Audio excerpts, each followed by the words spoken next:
What is up, Sooner Nation? I am Casey Mallon, and you are now, come on, get with me. That is right. In a Sooner state of mind. Make sure you subscribe on Apple Podcasts, Spotify, Google Play, and Amazon Music. Trouble ahead, trouble behind, and you know that notion just crossed my mind. Sooner state of mind, family. What is good?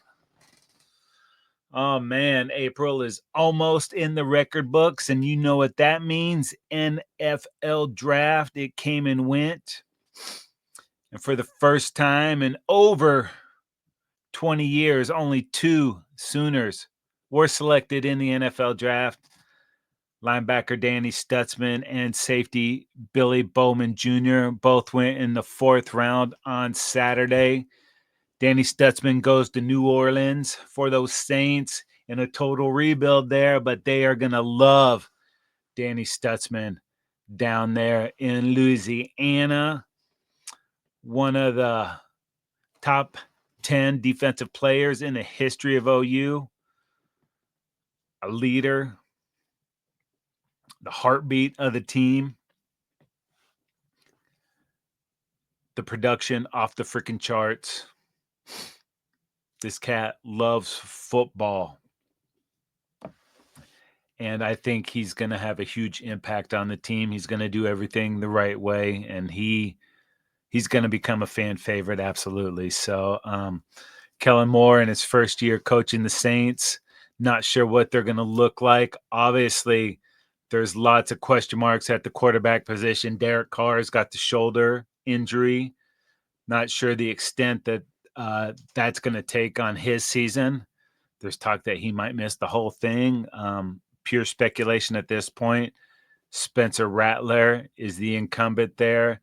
They obviously hit the Louisville quarterback in the draft. So lots of questions there. Kellen Moore coming over from Philly. Before that, the Chargers. Before that, the Cowboys. Got to the Super Bowl with another former Sooner, Jalen Hurts. So we'll see if Moore can turn this thing around, but it is a rebuild.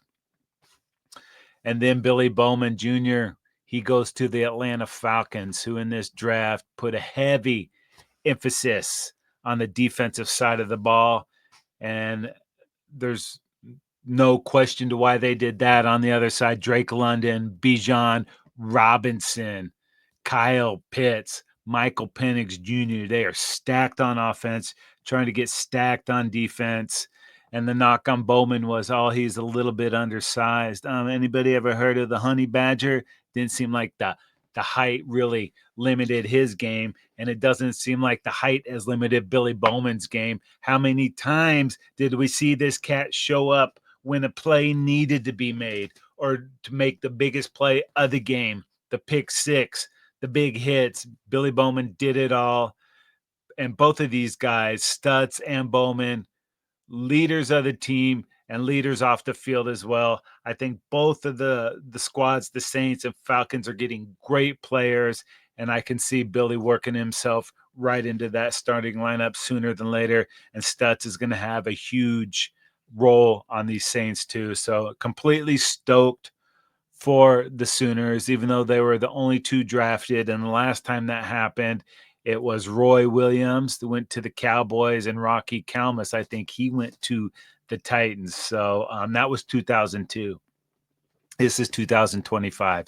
So only two Sooners drafted, and I hope that's the last time we see that for a long time, and I think it will be. But before we get to that, we do have a bunch of Sooners that we're getting camp invites, and it doesn't matter how the hell you get there. Once you're there, what do you do with the opportunity? And I think most of these former Sooners will make the most of their opportunity at the next level. We're talking Woody Washington with the Ravens, Dejon Terry, back it up, Terry, with the Los Angeles Rams, Caden Woolard with the Colts, Ethan Downs with the Jags. They're going to love Ethan Down in Duval. Trace Ford, he goes to the Giants. Michael Tarquin, the Panthers. Spencer Brown, the Bucks. Jake Roberts got invites from the Chiefs and the Raiders. Be interesting to see what happens there. And Luke Elzinga, he goes to the Titans. So, like I said, all you got to do is get there. put in the work, show them that you're capable and willing to do whatever it takes to make the squad. Hopefully they can parlay that into a contract and hopefully fruitful NFL careers. So, I will be rooting for all of our Sooners at the next level, even the ones that go to the dirty Giants, okay? Now, I just talked about it's been a long time since the Sooners only had 2 players drafted, and we need to make sure that doesn't happen moving forward.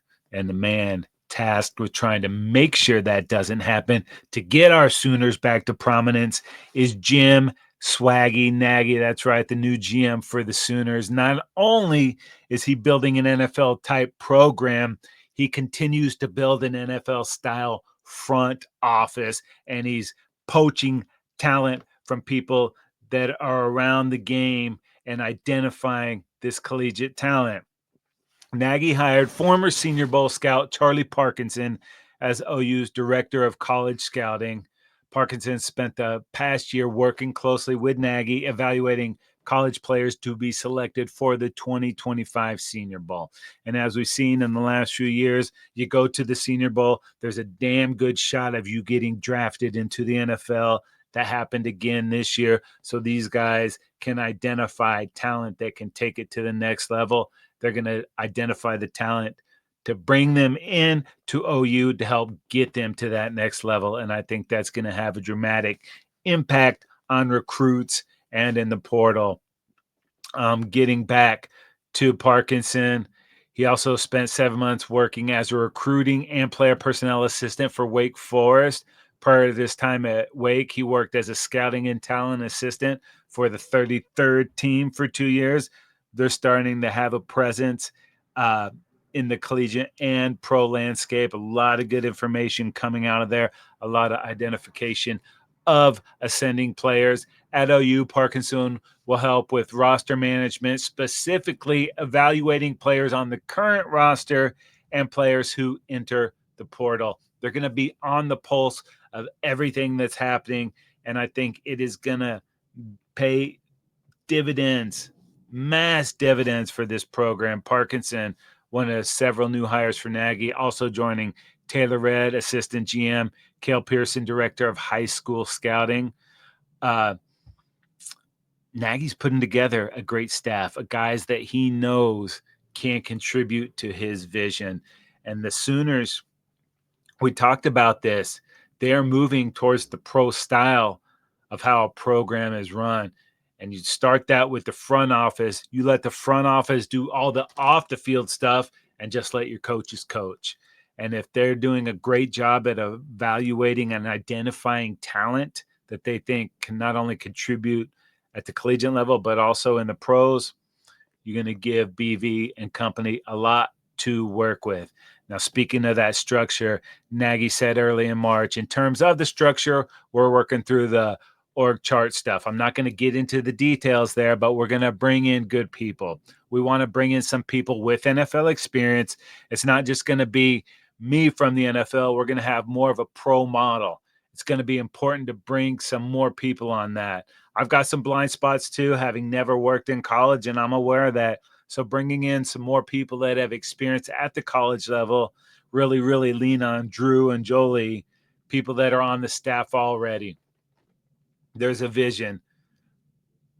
I think the Sooners are ahead of the curve, and I think we're going to see how this works to our advantage in the next few years. Teams and schools that aren't already moving forward like this, they're going to be behind the curve. Sooners are ahead of it.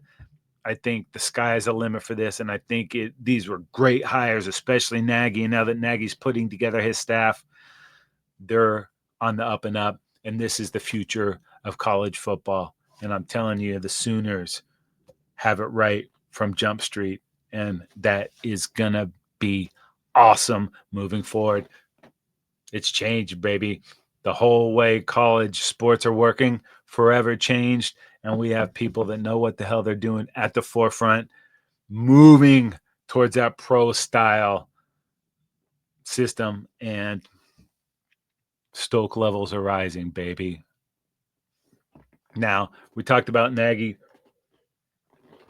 and his ability to identify talent. And that's already happening. The Sooners addressed a major area of need when they landed former Cal running back Jaydn Ott. Otttogo. I'm not going to sing it and get that earworm in your melon, but we're ought to go, baby. Before injury, one of the most productive backs out there in 3 years, almost 2,600 yards rushing, 24 rushing touchdowns, add another 700 plus receiving yards and 6 receiving touchdowns. This is what we needed. We have lots of talent and stuff, that the potential there, but a bona fide back that's done it, we didn't have that, and we got it in Ott, and he should be the lead back moving forward. That being said, when you bring in someone expected to be the starter and with roster reductions, you knew there was going to be some players moving out, and the biggest name to hit the portal out of that Sooner backfield is Gavin Sawchuk. He entered the portal, and total bummer that it just never worked out for Sawchuk. Just got banged up and never saw that form that we saw at the beginning of his career. 4-star recruit from Colorado, the number 1 prospect out of Colorado. We saw flashes of greatness from this guy, and that's kind of what we expected. But the last 2 years just never regained that form. A ton of injuries, and we never saw that explosion that we got a taste of against Florida State in the Cheez-It. I almost said Cheeto Bowl, the Cheez-It Bowl a couple years ago. So once we got Ott, we knew that there would be some people leaving, and Sawchuk is leaving, and as well as Franklin. But that still leaves us Javonte Barnes, Taylor Tatum, Xavier Robinson, who came on strong, and Torrey Blaylock. If you've been listening about spring camp, he's turning some heads, looks explosive, looks fast.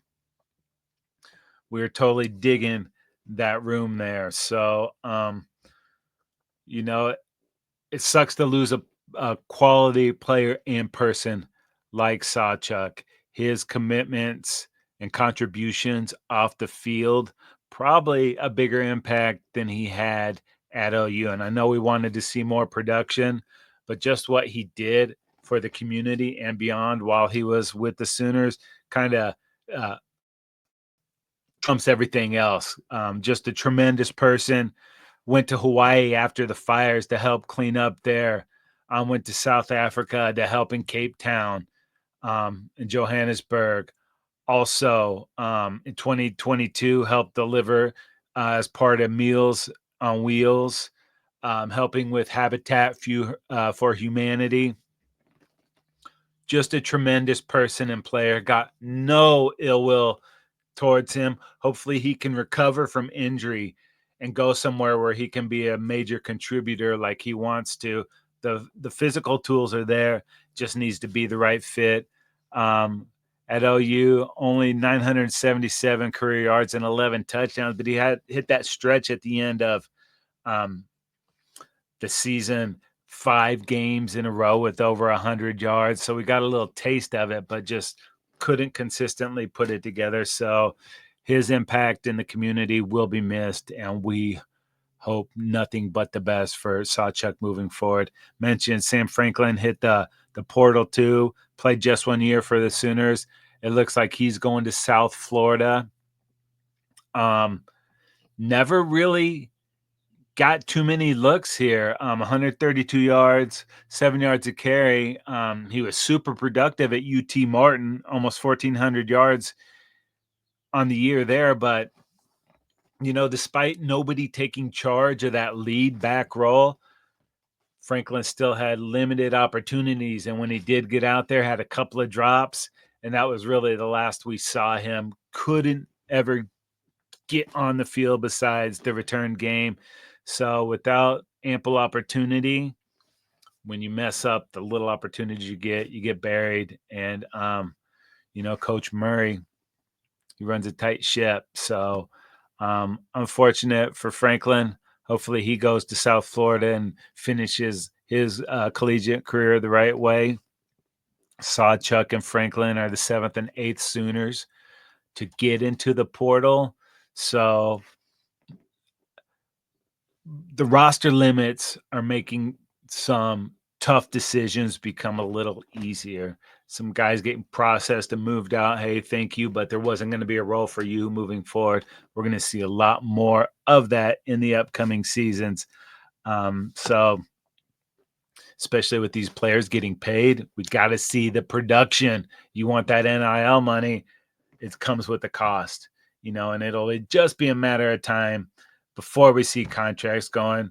Obviously, with the Nico stuff, he ends up at UCLA, tried to play hardball with Tennessee. Hype said, hell no, and he ended up losing money. So if you want the bucks, you're going to have to produce. And I think that's going to move us towards contracts. We're going to see that in the near future.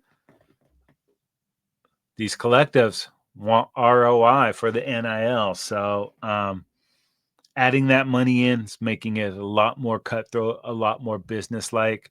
Players want to get paid, and as they should, but with those paydays comes more pressure, more responsibility, more expectations. So I don't know that the days of developing guys are going to be here as much moving forward. And what I hope does not happen is it becomes completely transactional. Like some of the Sooners are Sooners because since they were little kids, they dreamt about playing on Oklahoma.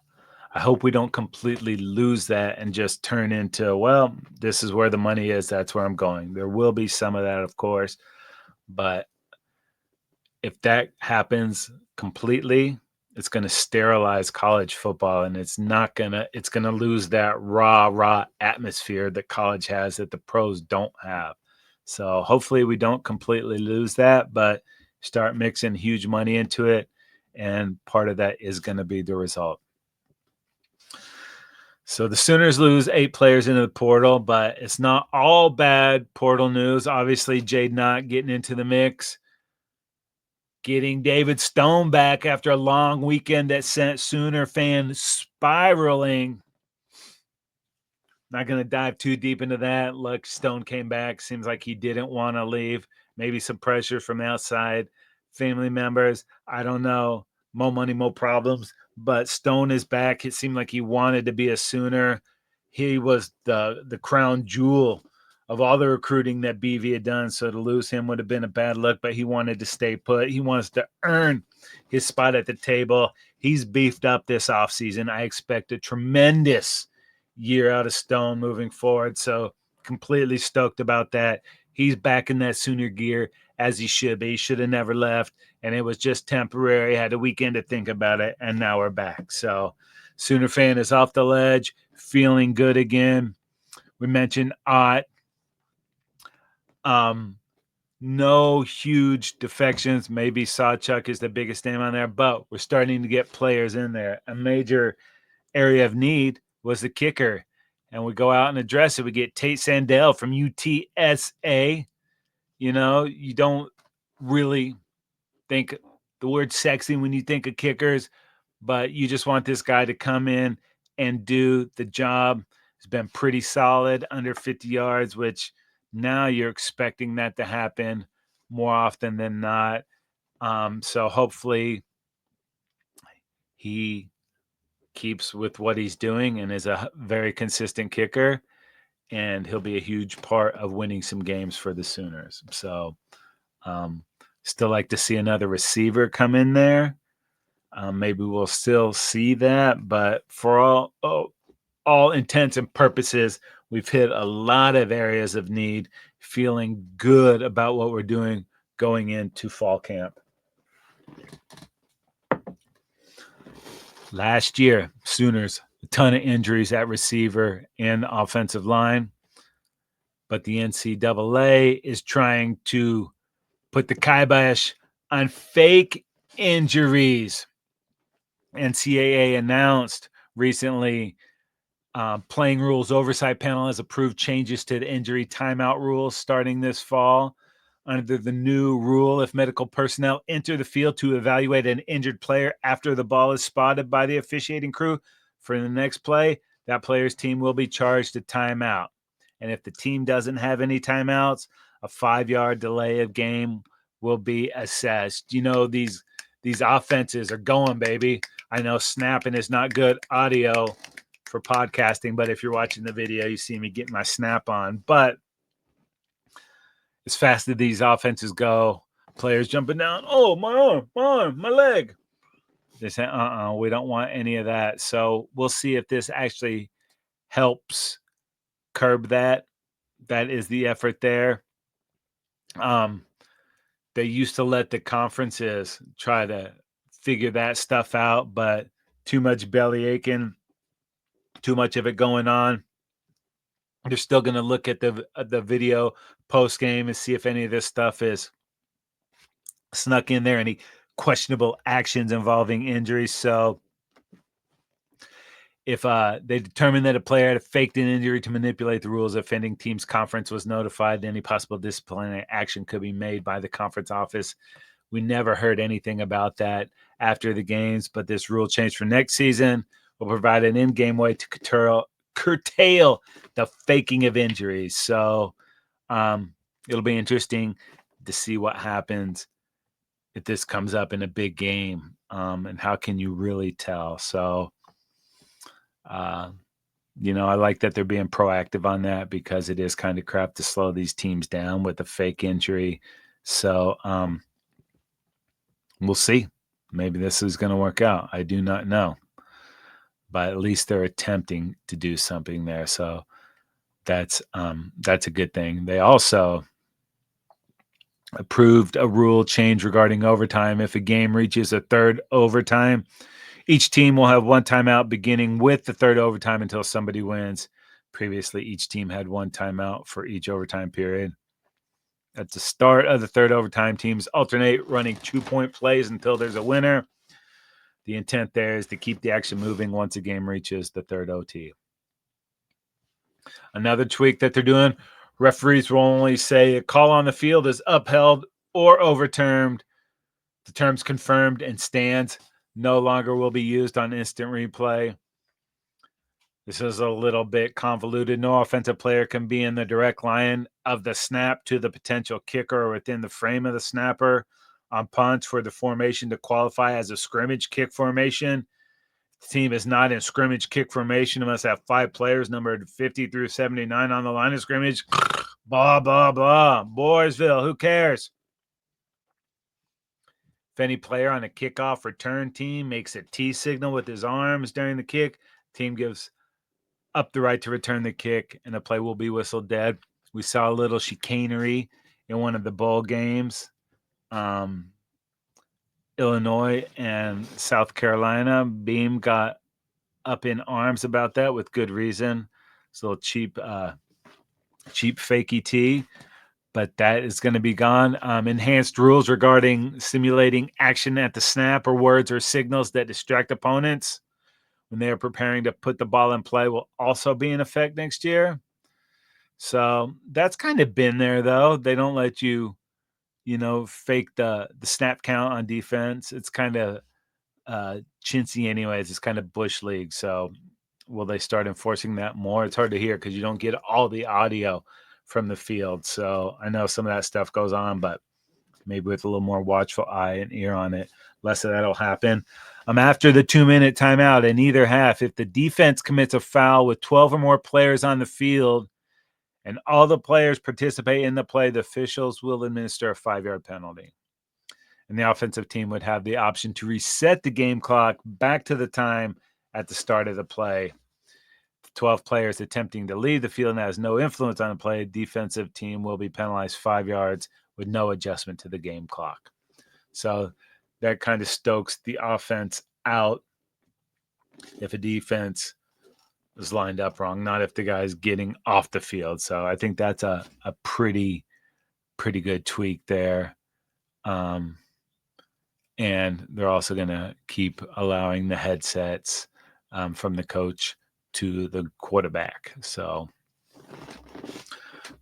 we got the bowl schedule released for the most part, and the Rose Bowl is going to start a little bit earlier. Traditionally, it's kicked off around 2:00 now, Pacific Standard Time.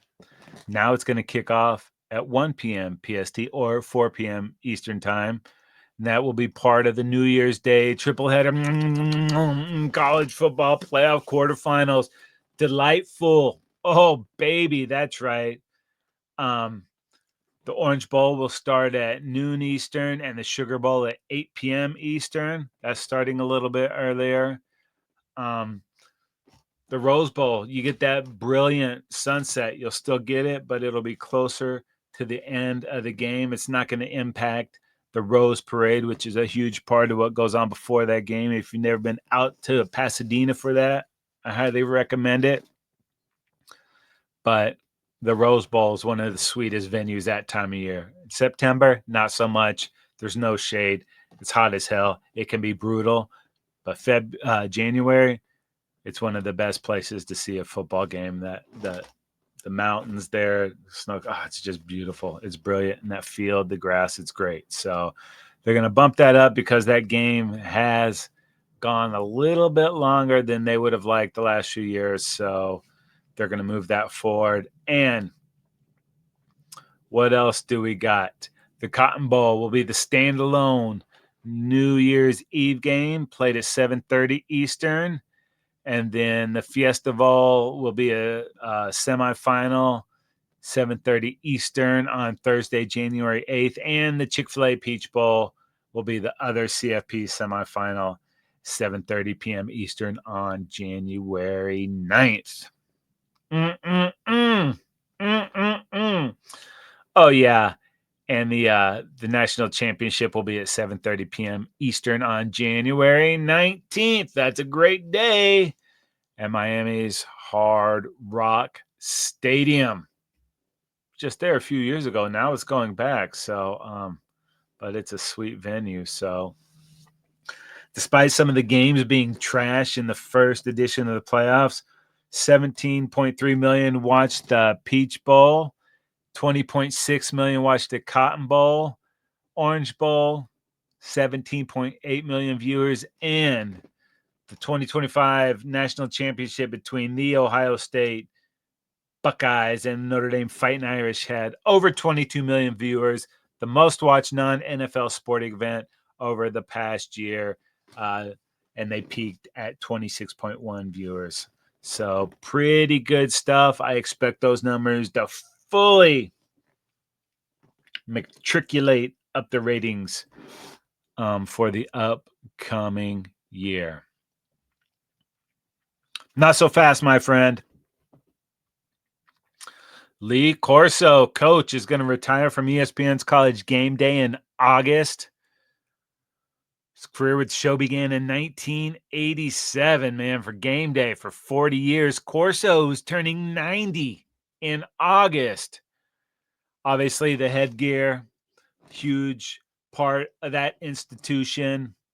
The Not So Fast, my friend, also huge segments that people loved getting from Corso. He started the headgear in October 96, a game at Ohio State. And he had 430 selections of his games, 286 and 144. Not bad. Not bad. Coach did have a stroke in 2009 that kind of slowed him down, came back from that, regained his role there with Game Day, started to slow down a little bit the last couple of years. So his final broadcast will be August 30th. ESPN plans to do a bunch of programming to celebrate moving towards that. You know that is going to be a huge, huge day on the 30th. Corso said ESPN has been exceptionally generous to me, especially the past few years. Accommodated me and supported me, as did my colleagues. And unless I forget the fans, truly a blessing to share this with them. Herb Street and Corso have been part of the show since '96. Herb Street said, Coach Corso has had an iconic run in broadcasting. We're all lucky to have been around to witness it. He's taught me so much throughout our time together. He's been like a second father to me. It's been my absolute honor to have the best seat in the house to watch Coach put on that mascot head every week. They've won 9 Emmys. Corso in 20 years, college and pro football, 15 years as a college head coach, Louisville, Indiana, Northern Illinois. He played football at Florida State, where he's known as the Sunshine Scooter. He held the school record for career interception for 2 decades after he graduated. Also did a little QB. Props to Coach Corso. Has been a huge part of the ESPN show and is bowing out gracefully, and it's gonna be a pretty cool event to see that go down at the end of August this season. Off season, there was some speculation that Porter Moser might not be back with the Sooners. Not so fast, my friend. Not only is Coach Porter Moser back, he has been cooking this offseason. A great stretch to finish the season. Sooners really got it together, had a brutal exit against UConn in the first round of the tourney. Looks like Moser's finally getting a little help via the NIL to get in some more quality players. This season, he's added from Notre Dame, Tay Davis, from Miami, Nigel Pack, and just added Xavier Brown from St. Joe's. And also getting the transfer from Bama, getting these names in there. Pretty stoked to see this with getting some contributions to the basketball program. It's pretty good stuff there. Speaking of cooking, Patty Gasso continues to cook on last weekend's menu. Burnt bevo. Not talking that pathetic, dried up brisket that Tebow was posting on the Instas. We're talking a 3-game sweep of Mike White and the Horns with the W. I don't know why they ever ranked Texas ahead of the Sooners, but our Sooners obviously use that as motivation and now find themselves atop of the SEC and looking forward to going into both the SEC and NCAA tourneys with Major Mo looking for an unprecedented 5-peat. Sooners improved to 41-5 overall, 15-5 in SC play. Amazing. They have a 3-game series next weekend at Florida. And as good as the Sooners are, it's not been easy for them. Replacing some absolute legends on the team and still getting crazy productivity. And it's easy to fall into the trap of complacency when all you do is win. So when they do get a chance to battle like they did on Sunday, having a huge lead and then watching it evaporate and then coming back to take it again late and to blow those horns out, man, that's going to serve this team well heading in to the postseason.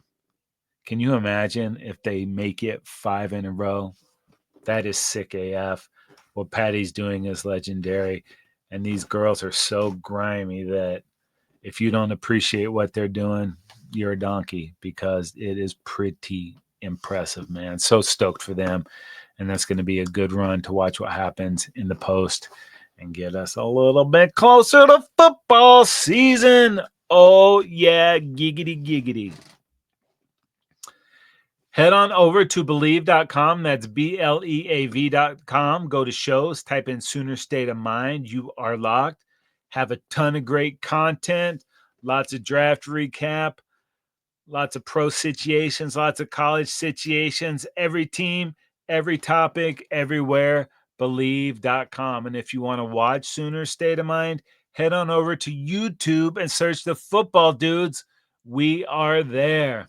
My name is Casey Mallon, and I am in a Sooner state of mind.